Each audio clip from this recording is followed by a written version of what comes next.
Our third phylum is Platyhelminthes, and I told you in the first video a good way to remember what these are is to call them Platyhelminthes, and that means that they're flatworms.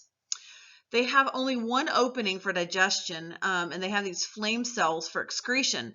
These worms are kind of weird. They have an opening at the mouth, and then they have this intestine that runs through their body, but the intestine doesn't go all the way through to connect to an end or to go lead out of the body like ours does. Our mouth leads all the way down through our intestines, and then our intestines go all the way out our anus, and then you can get rid of your excretion like poop.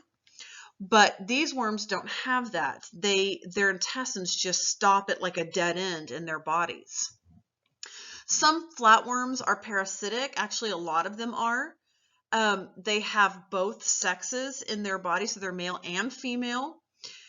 Some of these flatworms can regenerate, which means if a portion of their body is cut off, they can grow a new part back. They have bilateral symmetry, which should remind you that if they have one line of symmetry, so you can only divide them in one direction to get a mirror copy on both sides. These animals have simple brains. So far, the animals we've talked about haven't had a brain. Well, now we're going to look at some that do have a brain. They're just really, really simple. Some species of flatworms, the ones that are like really well known, are like tapeworms. Tapeworms are parasites, which means that they live off of a host. And remember, when we've talked about the different types of for lack of a better word, friendships or relationships, you can have mutualism where both organisms benefit, but then parasitism is where only one benefits and the other one is harmed. And that's what we're looking at with tapeworms. And what these tapeworms do is they attach to the intestines with hooks, and they lay eggs in the muscle, and they can just keep growing and keep growing. And then when a section breaks off, it just becomes a whole new worm. Consequently, some people used to sell these as a diet fix. So you take this tapeworm into your stomach, and everything that you eat, the tapeworm eats. And so the person starts losing weight because they're not getting any nutrients, and the worm is taking all the nutrients. Not a good solution.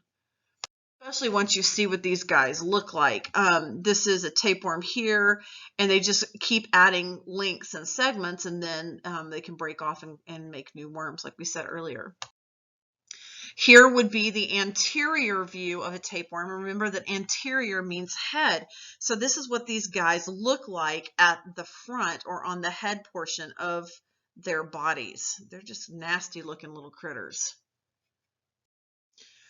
This shows you a picture of a fish who we call the host in this parasitism relationship.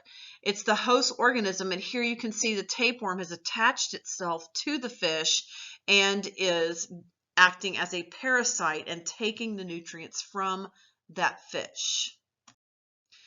Other species of flatworms, you have flukes. One of them that's in particular is like the Chinese liver fluke, and they are also parasites.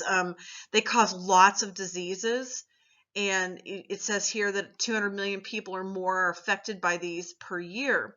And they get into the blood and liver or your intestines, and they make you extremely sick. These things can be cured, but the cures are not very pleasant either. Here's a picture of what those flukes look like. Notice how flat they are. They have a little wider body than a tapeworm, especially through the middle. But again, you still have that one line of symmetry, giving them bilateral symmetry. So if we summed up the phylum Platyhelminthes or Flattyhelminthes, you can see the two that we talked about, the flukes at the bottom and the tapeworms, and then also flatworms. This is a planarian, and then you have the other one as well. So if you're going to add to your notes, this is Roman numeral 3, Platyhelminthes, and in parentheses you would put the word flatworms, and then write down those major characteristics that we talked about. You can go ahead and pause the video right now if you want to catch your notes up. All right, phylum number 4 is the phylum Nematoda, and these are roundworms. Again, these guys are not very nice guys. They have a round cylindrical body. They usually have it's like 3 layers thick. They have a full digestive system. So now you can see how our organisms are progressing and how developed they are. So we had the last ones finally had a simple brain, but their digestive system was incomplete. Well, now nematodans are going to have complete digestive systems. And many of these are going to be parasitic or parasites. So here are a couple of them. We're going to look even closer at these in just a second. The first one would be like hookworm, and these are just really icky. What these guys do is they burrow up through the skin and they live in the intestines and the bloodstream. So your parents say, don't go outside with bare feet. There's a reason for that. It's not just because they don't want you to step on a piece of glass, although that's one big reason. Hookworms literally will burrow up through the bottom of your feet if you're standing in dirt, and then you could have them living in your intestines and your bloodstreams and again be really sick. You can look down here, somebody's feet down here that have the hookworm that burrowed up, and it's kind of gross. People can touch these and you can see them moving underneath your skin. It's kind of really icky. You've got Ascaris. These eggs spread in the water and they cause intestinal blockages in people. You have Trichinella, and this one specifically infects pork muscle and then can make you sick. And then you have the heartworm, which is the one we know a lot about if you have pets like cats, dogs, and horses. And so you'll have to get your animals wormed because these worms will then infect their heart muscles, and then it can ultimately kill them if they're not treated for that. This next one is particularly disturbing. It's called, and I'm going to guess at this, Wucheria bancrofti. And this basically causes a thing called elephantitis. So you see this little bitty worm that gets inside the body, and it causes a person's body to swell abnormally, and it toughens up the skin. So what this presents as in a human is basically this. These people have elephantitis from that worm, and this is in their legs are often the part that is what's affected, and you can see how their legs have swollen so much. And down in the bottom right hand corner, that's the toughening of the skin, and down in the bottom left hand corner you can see their feet have toughened up over time.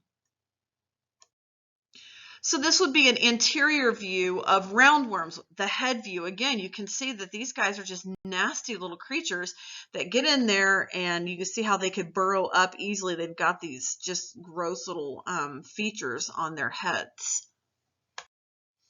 There are some beneficial nematodes, but we're really not going to go into that very, very much.